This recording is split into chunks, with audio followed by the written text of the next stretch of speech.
আসসালামু আলাইকুম। ওয়া আলাইকুম আসসালাম। সবাই কেমন আছো? বন্ধুরা, আজকে আমরা আবার এসেছি সিম্পল কমপ্লেক্স কম্পাউন্ড করার জন্য। গত ক্লাসে একটা করেছিলাম, আজকে আরেকটা রুলস আমরা করবো, রাইট? আমি আগে একটু বলে রাখি, সিম্পল কমপ্লেক্স কম্পাউন্ডে চেঞ্জিং যারা আজকে ফার্স্ট যারা করছো, তারা হয়তো এই সেন্টেন্সটা তারা চিনো, মেবি ক্লাস 6 থেকে। The man is too weak to walk, right? কোথায় চিনেছো? অ্যাফার্মেটিভ থেকে নেগেটিভ করতে গিয়ে, ঠিক কি না? অ্যাফার্মেটিভ থেকে নেগেটিভ করতে গিয়ে এমন সেন্টেন্স তোমরা দেখেছো। আর একটা দেখেছো হচ্ছে রাইট ফর্ম অফ ভার্বস, ওখানে তোমরা দেখেছো, রাইট?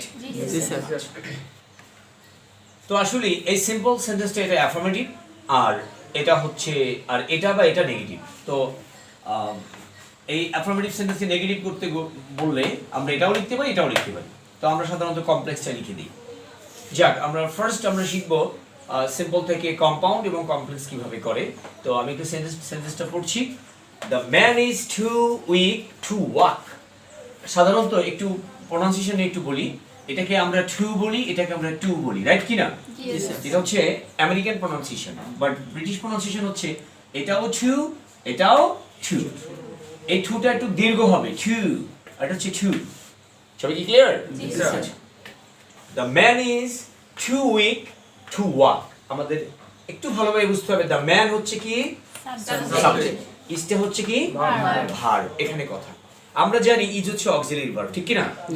আচ্ছা, তো ইজ অক্সিলারি ভার্ব, কিন্তু ইজ এখানে অক্সিলারি ভার্ব লিখিনি, ভার্ব লিখেছি, তার মানে মেইন ভার্ব। কিভাবে হয় বন্ধুরা? আমরা জানি am is are present continuous টেন্সের অক্সিলারি ভার্ব। তাহলে এখানে কেন মেইন ভার্ব? কারণ যদি প্রেজেন্ট কন্টিনিউয়াস হতো তাহলে ইজের পরে ভার্বের আইএনজি থাকতো। এখানে কোনো ভার্বের আইএনজি আছে? সুতরাং এটা অক্সিলারি ভার্ব নয়, এটাই হচ্ছে কি ভার্ব? Main verb. বলতে পারো স্যার টু এর পরে তো একটা ভার্ব অন আছে। বন্ধুরা, টু এর পরে যে ভার্ব অন, এটা কিন্তু ভার্ব নয়, কারণ 2 plus verb 1 equal কি? Infinitive. 2 plus verb 1 equal infinitive. So ওটা ভার্ব নয়। সবাই কি ক্লিয়ার?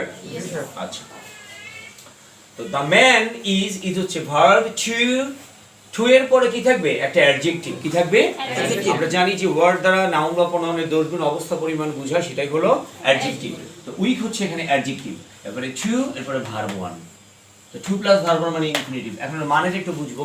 the man, লোকটি বা মানুষটি, ইজ হয় টু উইক, খুব দুর্বল, টু ওয়াক, হাঁটতে। টু ওয়াক, হাঁটতে। আমি তোমাদের ক্লাস নিয়েছিলাম, ইনফিনিটিভের ক্লাস নিয়েছিলাম। টু গাও মানে কি বলো? যেতে। টু ইট কি হবে? টু স্লিপ ঘুমোতে। To walk, thank you so much. সাধারণত ইনফিনিটিভের মিনিংটা এরকমই দাঁড়ায়। তাহলে দেখো, the man is too weak, লোকটি খুবই দুর্বল বা খুব দুর্বল, টু ওয়াক, হাঁটতে। সবাই কি ক্লিয়ার? ভালোভাবে ক্লিয়ার? এটাই হচ্ছে বন্ধুরা আমাদের সিম্পল সেন্টেন্স। হ্যাঁ, আমি প্রিভিয়াস ক্লাসে কম্পাউন্ড সেন্টেন্স কিভাবে হয়, যে কোঅর্ডিনেটিং কনজাংশন, দুপাশে দুটো প্রিন্সিপাল ক্লজ থাকে, আমি কথা বলছিলাম। বাট আসলে আমি লেকচার দিতে গিয়ে আমার মনেই নেই যে সিম্পল সেন্টেন্স আমরা দেখে কিভাবে চিনবো এটা সিম্পল সেন্টেন্স, বা কমপ্লেক্স সেন্টেন্স আমরা দেখে কিভাবে চিনবো সেটা নিয়ে আমি কথা বলিনি। আজকে ক্লাসে ক্লিয়ার করে দিচ্ছি। বন্ধুরা, সিম্পল সেন্টেন্স চেনার উপায় যে সাইজে একটু ছোট, এরকম। ছোটবেলায় কিন্তু যখন আমি স্টুডেন্ট ছিলাম, 6-7 পড়তাম, তখন আমাদের সিম্পল কমপ্লেক্স কম্পাউন্ড চেঞ্জিং ছিল না, আর মনে করতাম সিম্পল সেন্টেন্স মানে হচ্ছে ছোট বাক্য। আসলে কিন্তু না। সিম্পল সেন্টেন্স এর একটা সহজ একটা ওয়ে বলে দিই তোমাদের। বলো, একটি মাত্র সাবজেক্ট থাকবে। কয়টা সাবজেক্ট থাকবে? একটি। এবং বলো, একটি মাত্র ফাইনাইট ভার্ব থাকবে। ফাইনাইট ভার্ব থাকবে কয়টা? একটি। একটি মাত্র ফাইনাইট ভার্ব থাকবে এবং একটি মাত্র সাবজেক্ট থাকবে। বন্ধুরা, এখানে কিন্তু সাবজেক্ট কে? বলো, দ্য ম্যান। একটা মাত্র সাবজেক্ট এবং একটা মাত্র ফাইনাইট ভার্ব কে? ইজ। এই 2 plus verb 1, এই verb 1 এর পেছনে 2 আছে, তার মানে এটা কি ফাইনাইট ভার্ব নাকি ইনফিনিটিভ? Thank you. তাহলে আমাদের সাবজেক্ট কয়টা? একটা। ফাইনাইট ভার্ব কয়টা?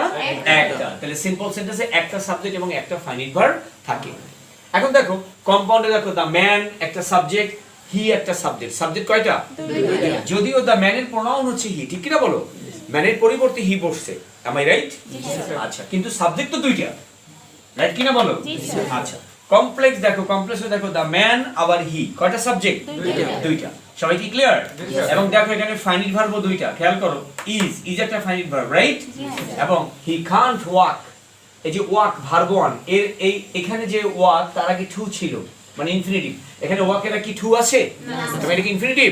নো, এটা মেইন ভার্ব, এটা ফাইনাইট ভার্ব। সবাই ক্লিয়ার?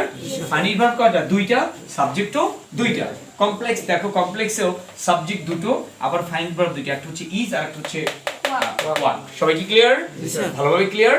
তাহলে আমরা দেখলাম, আমার সাথে বলো, সিম্পল সেন্টেন্সে একটা সাবজেক্ট, একটা ফাইনাইট ভার্ব থাকবে, আর কমপ্লেক্স এবং কম্পাউন্ডে কমপক্ষে দুটো সাবজেক্ট, দুটো ফাইনাইট ভার্ব থাকবে। সবাই ভালোভাবে বুঝেছি? Thank you. এখন যদি বলি কমপ্লেক্স এবং কম্পাউন্ডের মধ্যে পার্থক্য কি, or the difference between complex and compound, am I right? আচ্ছা, এর ডিফারেন্সটা কি? কাল আমি বলছিলাম, সংক্ষেপে বলি, যে কম্পাউন্ড সেন্টেন্সে দুপাশে যদি ক্লোজ দুইটা, তিনটা, চারটা, অনেকগুলো থাকতে পারে, বাট যতগুলো ক্লোজ থাকবে সবগুলো ক্লোজ কি বলো? Principal clause. সবগুলো ক্লোজ কেমন ক্লোজ? প্রিন্সিপাল ক্লোজ থাকবে। মানে কি? প্রিন্সিপাল যেমন দেখো, the man is very weak, লোকটা খুবই দুর্বল, যদি এই কথাটা বলি, এটা আলাদা করে একটা সেন্টেন্স হতে পারে না? আচ্ছা, আবার দেখো, হি কান্ট ওয়াক, সে হাঁটতে পারে না, আলাদা করে একটা মনের ভাব প্রকাশ করে না? সুতরাং এই একটা ক্লোজ, এই একটা ক্লোজ, দুইটা ক্লোজই প্রিন্সিপাল ক্লোজ, ঠিক কি না? এবং মাঝখানে আছে কি বলো? কোঅর্ডিনেটিং কনজাংশন, কম্পাউন্ড সেন্টেন্স, ঠিক কি না? কম্পাউন্ড আর কমপ্লেক্সের পার্থক্য এটা বন্ধুরা, কমপ্লেক্স সেন্টেন্সে আমাদের অবশ্যই একটা সাবঅর্ডিনেট ক্লজ থাকবে। কি থাকবে? এখন সাবঅর্ডিনেট ক্লজ কি? আমরা প্রিন্সিপাল ক্লজটা ভালো করে চিনছি, যে প্রিন্সিপাল ক্লজ হচ্ছে সেই ক্লজ, এটা একটা প্রিন্সিপাল ক্লজ, এতটুকু নিজেই আলাদা করে একটা বাক্য হতে পারে। এটা একটা প্রিন্সিপাল ক্লজ, এটা আলাদা করে একটা বাক্য হতে পারে। কিন্তু সাবঅর্ডিনেট ক্লজ সে নিজেই একটা বাক্য হতে পারবে না, অর্থাৎ সম্পূর্ণ অর্থ প্রকাশ করতে পারবে না, অন্য একটা ক্লজের উপর ডিপেন্ড করবে। কিভাবে দেখো, the man is so weak that, লোকটা এতই দুর্বল যে, লোকটা এতই দুর্বল যে, যদি কথাটা বলি, the man is so weak that, লোকটা এতই দুর্বল যে, তো এটার মানে কি মনের ভাব প্রকাশ করে না? করে না? করে না। তাহলে এটা হয়ে যাবে, এটা কি ক্লজ বলো? Subordinate clause. বাট একটা না একটা প্রিন্সিপাল ক্লজ থাকবেই। হি কান্ট ওয়াক, বলো, হি কান্ট ওয়াক, সে হাঁটতে পারে, সে হাঁটতে পারে না। ঠিক আছে, এখন তোমাদের একটা एग्जांपल দিচ্ছি, আরো কিছু एग्जांपल দিচ্ছি আমি, তাহলে তোমরা সাবঅর্ডিনেট ক্লজ এবং প্রিন্সিপাল ক্লজ এটা পুরোটা ক্লিয়ার হয়ে যাবে। যদি আমি এরকম বলি, ইমন যদি হাঁটে আমিও হাঁটবো, কয়টা ক্লোজ এখানে? দুইটা। ইমন যদি হাঁটে একটা ক্লোজ, আমিও হাঁটবো এটা আরেকটা ক্লোজ। এখন ইমন যদি হাঁটে, এই কথার মানে কি মনের ভাব প্রকাশ করে? তার মানে মনে হচ্ছে যে মনের ভাব প্রকাশ করেনি, অন্য কারোর উপর ডিপেন্ড করতেছে, রাইট? তারপরে কি বলছি? আমিও হাঁটবো। তো এই ইমন যদি হাঁটে, এই ক্লোজটা কার উপর ডিপেন্ড করছে? আমিও হাঁটবো, তার উপর ডিপেন্ড করছে। আচ্ছা তোমরা বলো তো, আমি যদি বলি যে আমিও হাঁটবো, এটা কি মনের ভাব প্রকাশ করে না? করে না? করে না? তাহলে এটা তাহলে এটা কোন ক্লোজ হবে বলো? Principal clause. আর ইমন যদি হাঁটে, এটা কোন ক্লোজ হবে? Subordinate close. সবাই কি ক্লিয়ার বন্ধুরা? এখন একাধিক সাবঅর্ডিনেট ক্লোজ থাকতে পারে। যদি এরকম বলি, ইমন যদি হাঁটে, সীমা যদি গান গায়, কমা, ইমন যদি হাঁটে, কমা, সীমা যদি গান গায়, তারপরে ইয়াসিন যদি ঘুমায়, আমি সবগুলোকে পেটাবো। আমি সবগুলোকে পেটাবো, এটা কিন্তু মনের ভাব প্রকাশ করে, রাইট? এরা কিন্তু তিনটা ক্লোজ বলেছে, এগুলো মনের ভাব প্রকাশ করে না। এই তিনটা ক্লোজই মনের ভাব মানে প্রকাশ করার জন্য ডিপেন্ড করছে ওই লাস্ট ক্লোজটার উপর, ওটা ছিল প্রিন্সিপাল ক্লোজ। সবাই ক্লিয়ার বন্ধুরা? আচ্ছা, তাহলে মনে রাখতে হবে খুব ভালোভাবে, কমপ্লেক্স সেন্টেন্সে অবশ্যই সাবঅর্ডিনেট ক্লোজ থাকবে, কিন্তু একটা না একটা অবশ্যই প্রিন্সিপাল ক্লোজ থাকতে হবে, কারণ প্রিন্সিপাল ক্লোজ না থাকলে সেন্টেন্স তার মনের ভাব প্রকাশ করবে না। বাট কম্পাউন্ড সেন্টেন্সে যতগুলো ক্লোজ থাকবে সবগুলোই কি? সবগুলোই প্রিন্সিপাল ক্লোজ, সেখানে সাবঅর্ডিনেট ক্লোজের কোনো মানে কি কোনো স্থান নেই। আচ্ছা যাক, আমরা চলে আসি এখন। তো বন্ধুরা, সিম্পল সেন্টেন্সের স্ট্রাকচার আমরা দেখেছি। প্রথমে দ্য ম্যান, তারপরে ভার্ব, এরপরে টু এর পরে অ্যাডজেক্টিভ, তারপরে টু, ভার্ব অন, ইনফিনিটিভ। সবাই ক্লিয়ার? আচ্ছা, যদি আমরা কম্পাউন্ড করতে যাই, প্রথমে সাবজেক্ট যেমন আছে তেমন থাকবে, ভার্ব যেমন আছে ভার্ব তেমন থাকবে, টু এর পরিবর্তে কি হবে? ভেরি। কি হবে বলো? আমাদের মনে রাখতে হবে, এমন সিম্পল সেন্টেন্সকে কম্পাউন্ড করার জন্য টু এর পরিবর্তে কি হবে? ভেরি। আর উইক যে অ্যাডজেক্টিভ থাকবে। সবাই ক্লিয়ার? তাহলে দেখো, the man is very weak, লোকটা খুবই দুর্বল। যদি এতটুকু বলি আমাদের এটা মনের ভাব প্রকাশ করবে, অর্থাৎ এটা প্রিন্সিপাল ক্লজ হয়ে গেছে। এখন আমাদের এটা কোঅর্ডিনেটিং কনজাংশন বসাতে হবে। কি বসাতে হবে? Coordinating conjunction. দুটো প্রিন্সিপাল ক্লজকে অ্যাড করে কোঅর্ডিনেটিং কনজাংশন এন্ড সো মানে যার ফলে। এখন দেখো বন্ধুরা বিষয়টা হচ্ছে এটাই আমাদের মাথায় রাখতে হবে। এই টু ডট ডট টু অর্থাৎ টু এর পরে অ্যাডজেক্টিভ আর টু এর পরে ভার্ব ওয়ান, এমন কোন যদি একটা সেন্টেন্সের মধ্যে এমন ব্যাপার থাকে অবভিয়াসলি একটা পার্ট নেগেটিভ হবে। কি হবে? একটা পার্ট নেগেটিভ আমাদের মনে রাখতে হবে। তো দেখো the man is too weak, এটার মানেটা কি বুঝি? The man is too weak, লোকটা খুব দুর্বল, টু ওয়াক হাঁটতে, লোকটা হাঁটতে খুব দুর্বল। এটার মানে কি? লোকটা অনেক দুর্বল যার কারণে হাঁটতে পারে না। ঠিক কি না বলো? কথা বুঝছো না বুঝো নাই?